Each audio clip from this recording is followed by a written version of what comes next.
The topic of my presentation today is a popular trend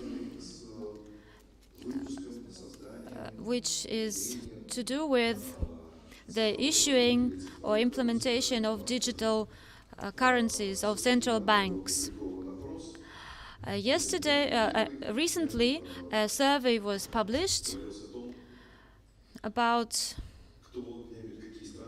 which countries and which central banks have plans to issue their digital currencies. Yesterday, I saw the news that the Bank of China has published the details of its plan of issuing their own digital currency. So there are many interesting aspects to this issue, and the most interesting one is that 10% of the people participating in the survey, where over 70 countries took part, said that they were going to issue their own digital currency. And let's start with today. What is wrong with the existing financial system? A lot has been said about it. I'm not going into detail now, but I'll tell you about some important things. And a populist slide is the purchasing power of the dollar in the 100 years that the Federal Reserve System has existed. Only 3% of its value remains now. It's on the one hand that's low, and if you think about the depreciation the dollar has had each year, then from this point of view, dollar is a really stable currency in spite of its of this trend. All other currencies have lost a lot more value than the dollar. Starting with the 1970s, when the stage of the world economy was finished, which was based on the gold standard, which used to be the limit of the rights and of central banks on money emission. But as the central banks were limited in their emission, the accumulation of debt was usually very painful. For example, the getting rid of the gold standard in the US was the major reason for the war in Vietnam, which led to huge debt accumulation. Starting with the 1970s, the disparity between the real economy, which is measured in GDP, although there are a lot of issues with the calculation of GDP, but it was created in the 1930s to measure the real market of commodities and services. The GDP calculation was never meant to calculate the digital economy. In the 1960s, the GDP in the US includes the internet transactions of the banks. In 2013, for example, they changed the methodology of calculating the GDP, and thus they added about $1 trillion to the GDP of the US. The figures to do with GDP should be treated very cautiously in today's conditions. The financial assets, on the example of the US, this is an aggregated index. The red line is a leverage of the financial system in a broad sense, both financial and non-financial. You see that these two lines are going apart very quickly. To speak in a bank language, the leverage of the American economy and the world economy is growing. Nevertheless, in this situation, the real assets behave in a stable way.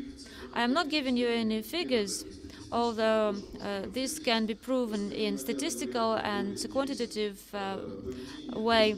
The behavior of gold and oil as the most typical material commodities shows that they live simultaneously. There are a few examples, anecdotes, that show this stability. One of them is to do with the cost of grain. On the table, the Sumer tables that were found that date back 3,000 years before Christ, the price of corn is in gold. And a researcher calculated the price of this corn now, and it shows that the difference in price is smaller than 15%. I decided to do this experiment on myself and calculated the metro ticket in Moscow in gold. And it shows that 1 ounce of gold would buy you 1,300 journeys by metro. So, with all the devaluation and inflation, the elements of the real world are connected with each other in a rigid way, and the world is not falling apart in this sense. Nevertheless, the cash, as one of the main elements of our life, behaves in a strange manner and in a counterintuitive way. And digitalization can lead us to the conclusion that they become less popular, cash becomes less popular, but actually it is wrong. This is one of the slides. The reports on the use of cash and digital payments published by banks, and this slide is 2 years old. It shows that apart from 5 or 6 countries, including Australia, New Zealand, Sweden, Norway, and Denmark, if I am not mistaken, all other countries, the share of cash is growing, not falling. And although the volume of digital payments is also growing. And the countries that use the most digital payments, Switzerland, for example, or Japan, in general, the Eurozone and Russia. Russia is a separate story. We are not going to look into the political sphere, but Switzerland, for example, and Europe, the cash has been used more recently, and it is connected with the policy of negative interest rates. In Switzerland, there appeared hedge funds that offered companies money-saving way. They took money and converted them into cash or 50 euro banknotes and put them in their safes. We can talk at length about interest rates, and I'm not going to continue now, but everything that is taking place in the world of money is dictated now by this phenomenon. What is happening to the existing money system? Firstly, the money is experiencing a phenomenon which many people are not happy with or even concerned about, is the non-stop quantitative easing. And the central banks say that we are going to print some more money, but then take it out. Nothing comes out of this. They experience the first experience in negative interest rates was in Switzerland in the 1970s, but more serious trial was in 2003 in Japan, where they started to do negative interest rates, and then they tried to return to the positive parts of the axis, but they couldn't do it, and they came back to the negative interest rates and added a lot of easing to that. Europe even didn't try to experiment with that. It went into quantitative easing straight away, and Americans too. In Americans tried to raise the interest rates due to Trump partially and to problems in the economy, but they stopped this process, and in November last year FRS started the quantitative easing and adding money to the economy again. So quantitative easing, negative interest rates, and cash safe havens are the things that are on the surface now, and they show how the money system is developing in all developed countries now. As for the banking system, the story with too big to fail, especially in 2008, showed that banks were bailed out by all largest banks.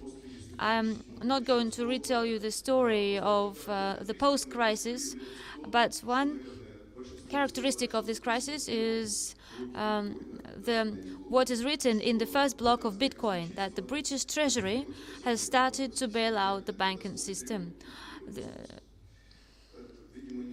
It is not by chance that the person who wrote it, we even don't know the name of this person, wrote this, so that to mark the main reason for launching the Bitcoin. The aggregating problems of the banking system and the trust to this system lead to constant increase in the volume of insurance, the limit of insurance, and not only in Russia but also in other countries. And actually, the deposit insurance system is a drug that is supporting this connection between the population as lenders and the banks as the bodies that take the money. And there are a lot of materials, and there's a symposium on the deposit insurance. All those materials say that it is a very ambiguous thing, but still all countries do that more and more each year. The system of correspondent banking as cross-border money transit is also has problems. After the 2000 and 2008 crises, the rules, regulations for correspondent banking in the undeveloped world are getting more rigid with each year. Even the UN had a special session on the correspondent banking relations with countries of Asia and Africa. And so this is now considered as a global problem. And those phenomena that we know very well is the emergence of cryptocurrency. And I don't know if you know about the narrow bank case. I will talk a little bit about that. About 3 years ago, a bank appeared in the US, which was called the Narrow Bank, and their own business was taking deposits that exceeded the insurance sum and deploying those deposits in the Federal Reserve Bank. As the interest rate on those deposits did not exceed 1/4 of a percent, you can calculate it easily. And so the Federal Reserve registered this bank, but they've been suing for a year and a half already because they don't want to open an account for this bank. So what is happening in terms of the new system, monetary system? There are two ways. The classical variant is to add a third element to the cash and bank reserves as the digital currency of the central bank. I will talk more about it later. We need to understand that we are talking about adding a third element to the so-called money base. Although there are options where this element gets into the banking system money, but still the mainstream is using this money as the monetary base. And those who are fans of cryptocurrencies, this is my interpretation, by the way, as they see the monetary system in the context of Bitcoin and other highest achievements of cryptography. As the base money, we should have the independent cryptocurrencies, and as consumer money, we should have tokens. Doesn't matter now what tokens and what their characteristics are. I showed you this slide so that you can compare. The general idea are similar, but the actors in these two systems are different. What is considered as the ideal currency? Historically, I'm not going to give you the definition of money. I'll just talk about two aspects. Historically, we always wanted to get a good combination of the best aspects. Here is the same thing. On the one hand, we want the money to store the value, and this is why gold was always used as the ideal store of value. But there are complications with gold, it's difficult to carry it and so on. On the other hand, you have to make payments, and lots of them, and very fast. And so the debt money in different ways, like IOUs, and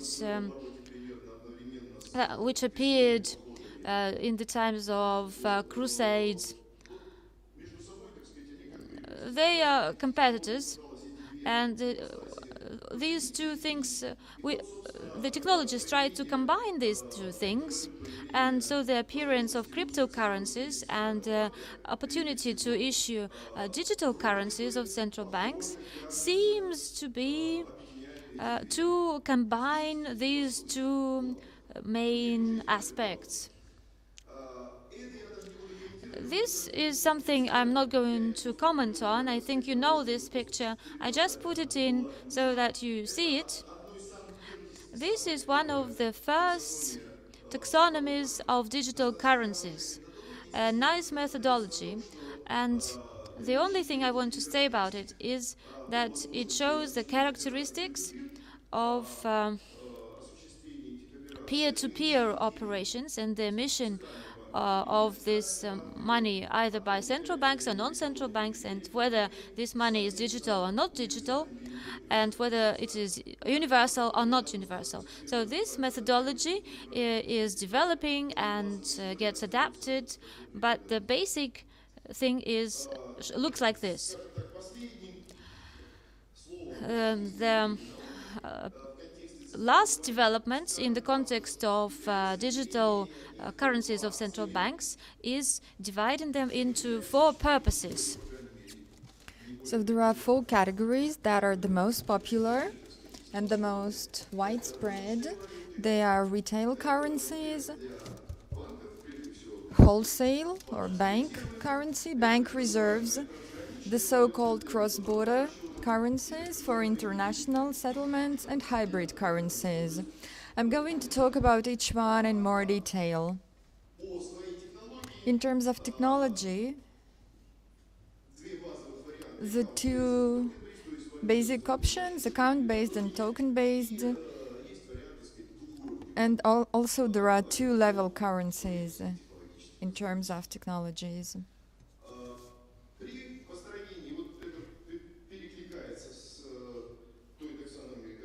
So the taxonomy we have seen before kind of is similar to what you can see in this slide. Depending on how you answer each question, you get this or that model. So the first one is who can get access, who can operate this currency, where and how this currency is stored, what is the degree of confidentiality.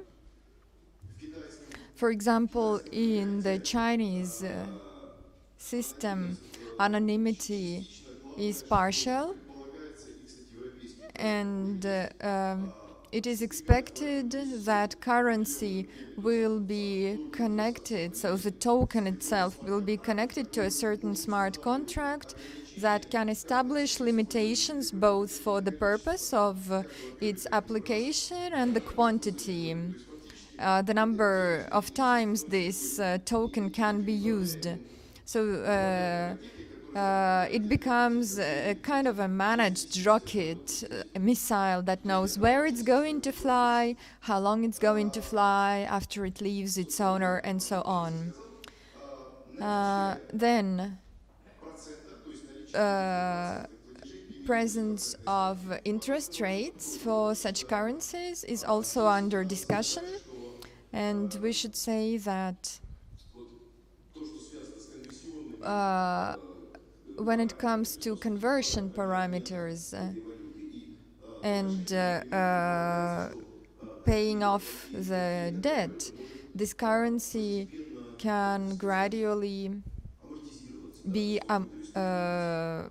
amortized, depreciated. So you can get 100 units, and then at the end of the year, one of them will be depreciated and you will get 99. So it's kind of similar to the negative interest rates, but it will not be as direct as it happens today in the central bank. So the negative rates will stay, but they will be realized through other algorithms.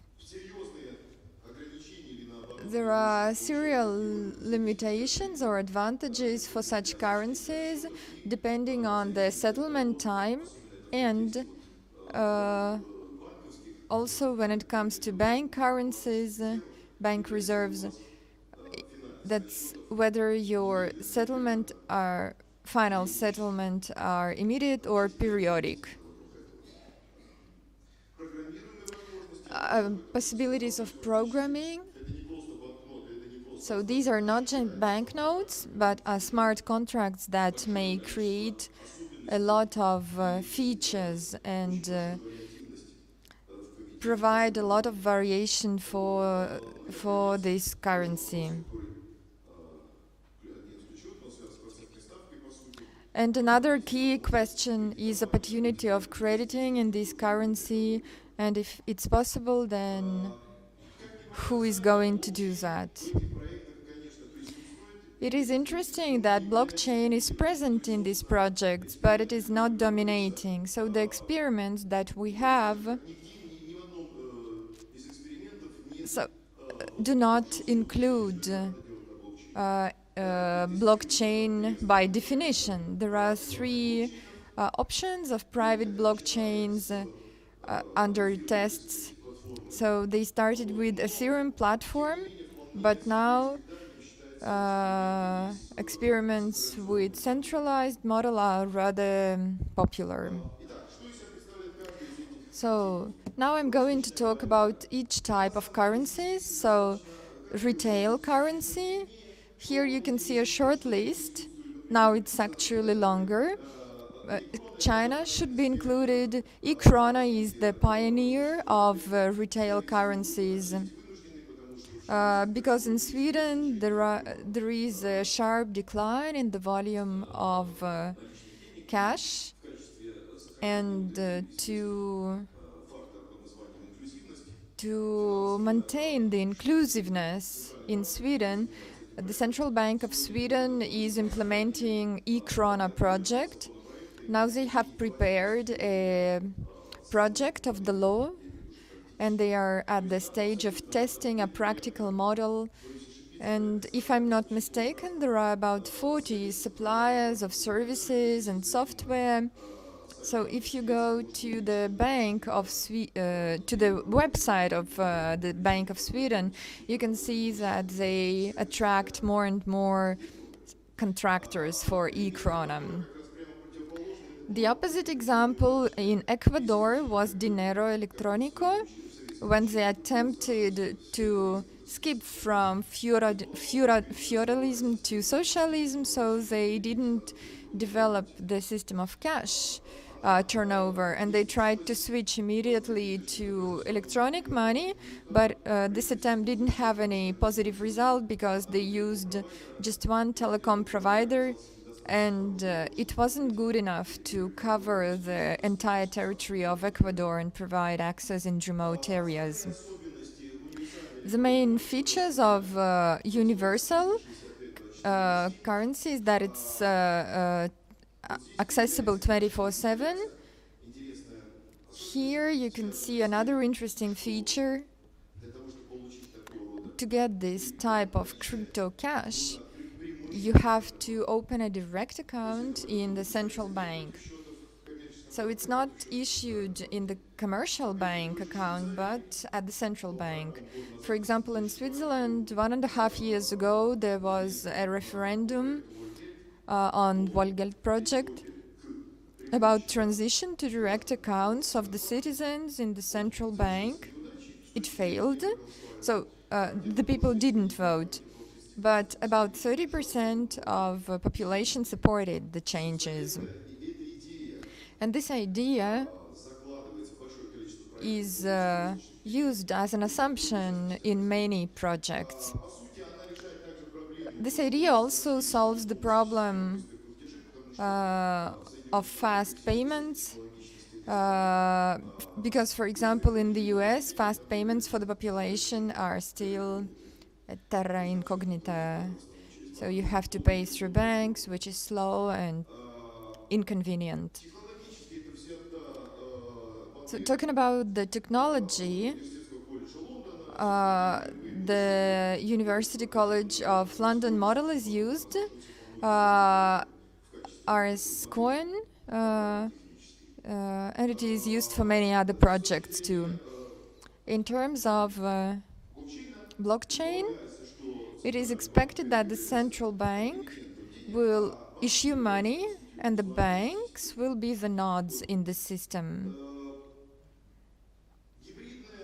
Hybrid currency is a different idea how to solve the problem of retail payments, where special providers of payment services will have access to accounts in the central bank. This is similar to Kiwi and other payment systems in Russia that have direct access to an account in the central bank, but the central bank is not responsible for their coins and tokens.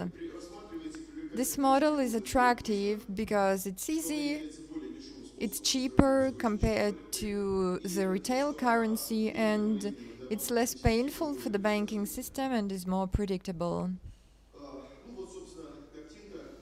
So, in this picture, you can see the comparison of the two systems, but I have already spoken about that.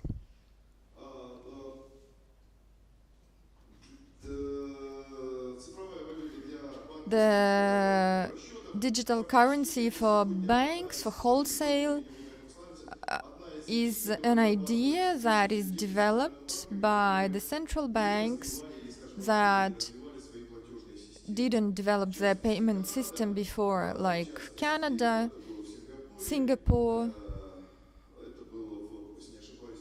Malaysia.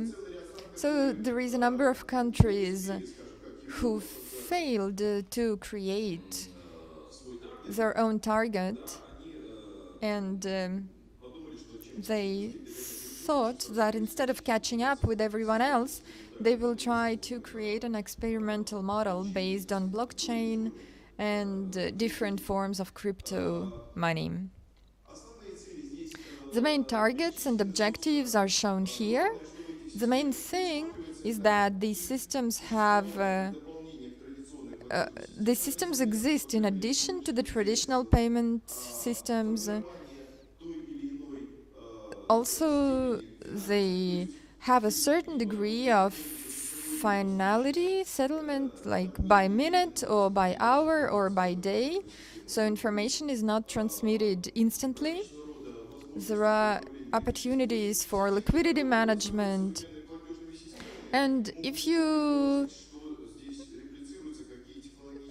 if you know something about contemporary payment systems, you can understand that they are complicated and their systems, their problems are resolved based on blockchain.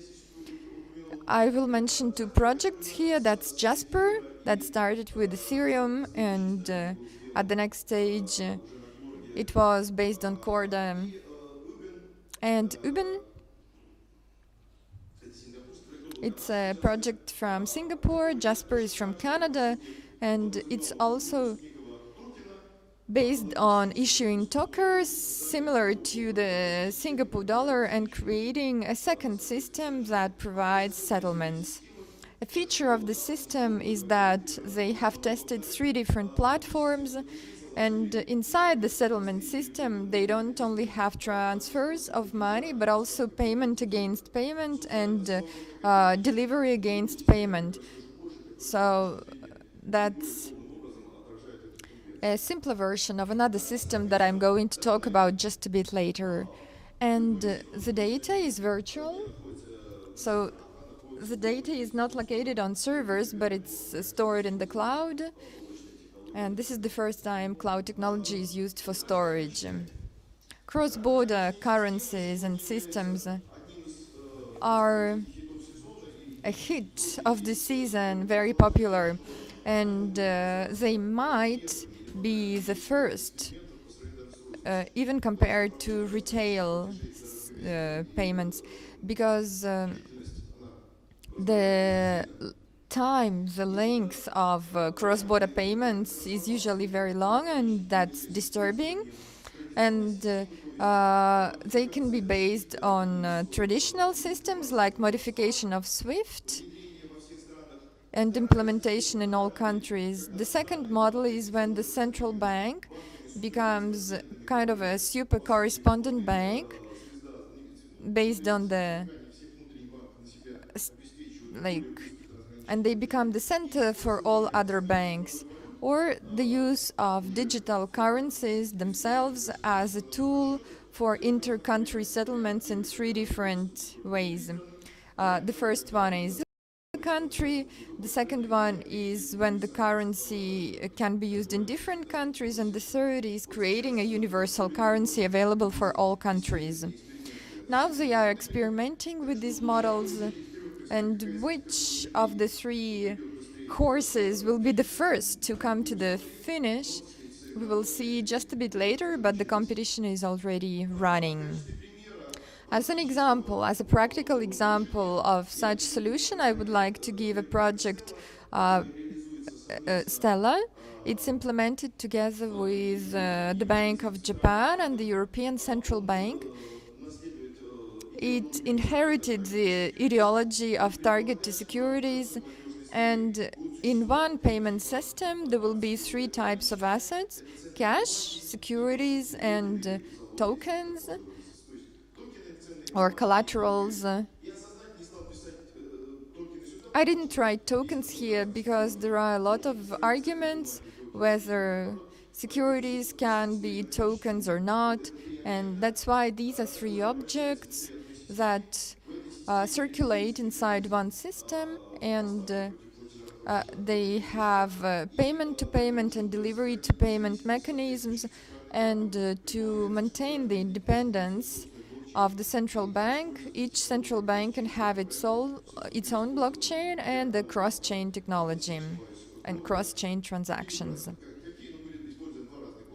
So it's possible to use 2 different blockchains, and cross-chain transactions have been tested already. So what challenges can it lead to? So this is the text in Russian. If you studied macroeconomics, in one of the first lectures, I think you have seen a picture similar to the one on the left.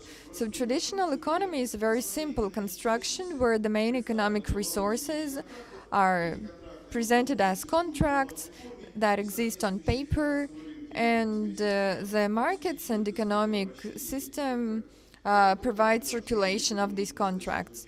This is how we have been living for many years. The digital economy is based on tokens and digitalization by smart devices, physical or software, and all these economic resources turn into digital images. And as a result, you don't have any physical assets, you don't have problems with circulation of these assets, and you can use the models of marketplace, digital currencies, platforms, machine-to-machine platforms, where interaction is carried out without participation of a human, and the changes that come together with digitalization are presented on the right. So basically, what kind of currency should service this system? Central bank is the issuer, not IT provider. So central banks do not create any systems or technologies. They just use what is already there in the market. The technology is based on blockchain with permanent access. It's very divisible so that it can service a lot of tiny amounts, much smaller than 1 cent. It's ultra fast to provide a high number of payments. Also, generally, it doesn't have second-tier issuer. So banks, commercial banks, will be nodes that confirm transactions and maybe carry out some other functions. This system will remove credit risk through DVP mechanism and hopefully forex risk due to the existence of a single currency. What may be the problems? You can see them in this slide. I'm not going to talk about them in detail. I think I'm running out of time. The problem of cash. For example, in China, there is a discussion how soon cash should be out of circulation. Also, there is a new book called The Curse of Cash, which gives arguments why this should not happen. It's a big problem for the states because when cash disappears, they lose seigniorage, and that may become a problem. The problem is who is going to be the lender of last resort, maintaining the banking channel, what will be the role of the banks in this new system, what interest rates will play a key role in this model. There are multiple interest rates which central banks wanted to avoid. The problem of deposit insurance, whether they will remain or not. The problem of bank runs, because if people begin to use more digital currencies, that may be a problem for banks. The next one is anonymity and money laundering, and algorithmic digital currency, which can be with which the central bank can be replaced by a certain algorithm that will replace it. And the next one is for financial markets, problems for financial markets. One of them is instant taxation. That's opportunity to charge taxes from each transaction, but not at the end of the month or year. For example, crypto is used in Florida to accept tax payments. Also, existence of marketplaces today. There is an ongoing battle between marketplaces and ecosystems. A typical example is the battle between Sberbank and fast payment systems. And we don't know who is going to win in this battle. And the next one is the appearance of the new types of financial intermediaries. They are exchanges, wallet banks, funds. There are a lot of intermediaries of different kind, but actually it's a new type of financial intermediaries. So when they say that digitalization leads to this intermediation, it's true, but only to a certain degree. So that is the end of my presentation today. I'm not sure whether I still have any time left. Sergey says it's okay, so I'm ready to answer questions if you have any.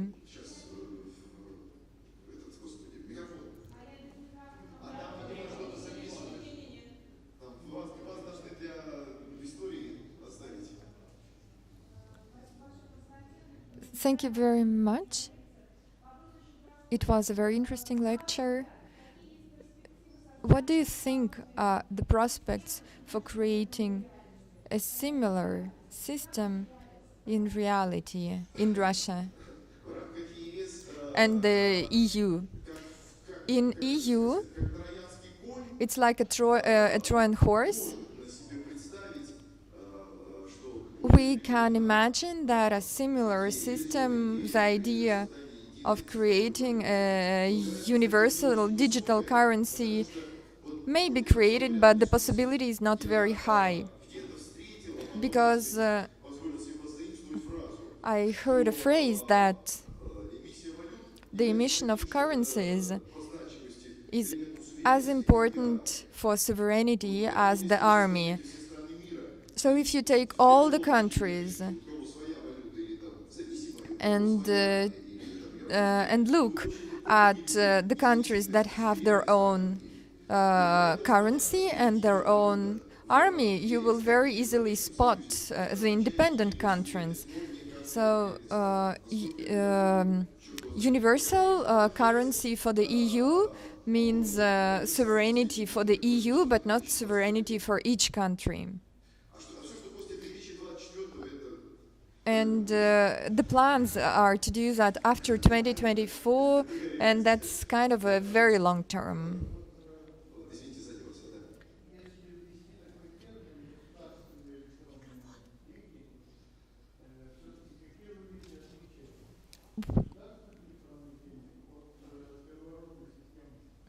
So when it comes to the differences between state digital money and like original digital money, what do you think is the difference between them? The difference is the same as between a super fast speed train and the first engine train that was created hundreds of years ago. So basic cryptocurrencies were very good experiments. They are entertaining and fun financial assets.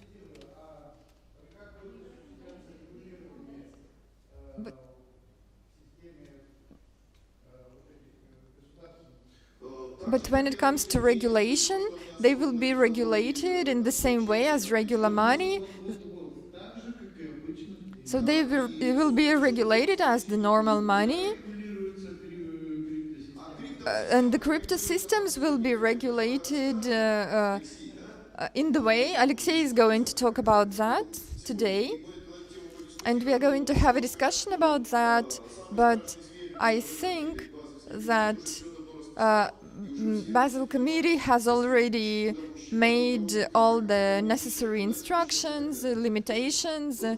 So if you think that the state will allow some Libra or gram to go into circulation, I think it's a huge exaggeration. And sensible state will never allow any alternative to the state currency. So I'm absolutely sure about that. And I have a lot of respect for Bitcoin and other digital currencies, but I think these are very interesting things, but not very possible inside the state in all the meanings of this word.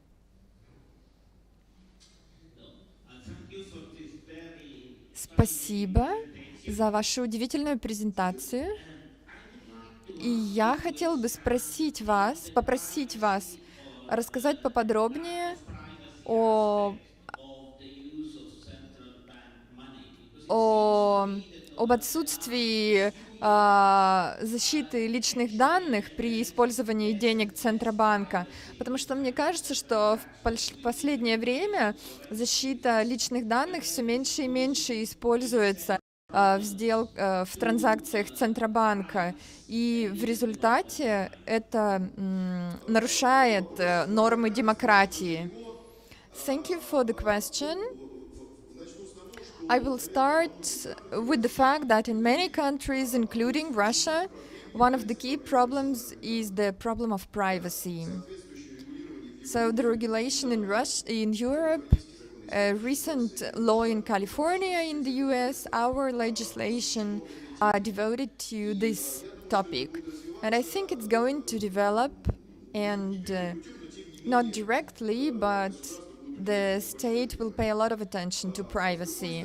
On the other hand, we all understand that in spite of all mixers and lightnings, generally anonymization will be eliminated in this or that way. In different ways, different mechanisms. It's not very likely that it will grow or increase. Talking about central bank currencies, now we can see a lot of examples. For example, in China, very nice prediction. First of all, existence of social ratings, like digital portraits of individuals. Depending on this, they will have certain limitations or not. Also, certain limitations within each currency. In Europe, there was a report that says how you can use the digital currency of the central bank to limit incorrect or improper transactions. So a lot of attention is paid to this problem, and I think that just like fighting offshores didn't finish in favor of offshores, the same way the fight for privacy and anonymity doesn't have a lot of positive chance, and people who like or who want to have privacy will either use cash or gold. The last question.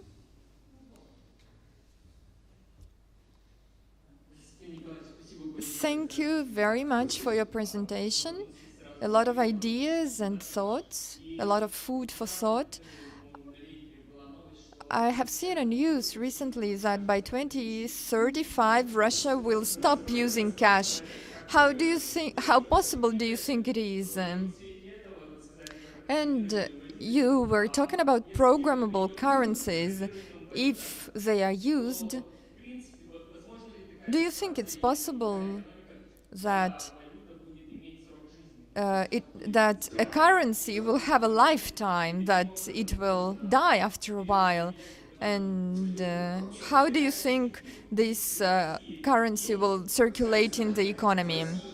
I'm not sure about Russia, but the last idea that you mentioned is a fact. It's a model that is used not in the context of picketing, but as a technology in general.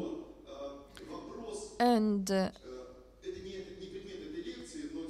it's not a subject of my talk today, but the question of social equality, I think, will be solved through the basic income model.